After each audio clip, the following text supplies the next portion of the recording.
Looking for a crispy Baingan recipe that you will make on repeat?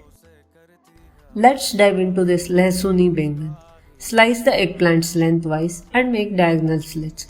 Whip up a simple masala paste with Kashmiri red chili powder, turmeric, salt, Amchur powder, Rava and garlic. Garlic is our hero ingredient here. Coat the Baingan generously with this flavorful paste. Shallow fry the coated Baingan until golden and crispy on both sides. Serve hot with the simple dal fry and enjoy. Check out the caption for the full recipe. Do try this and let me know how you liked it.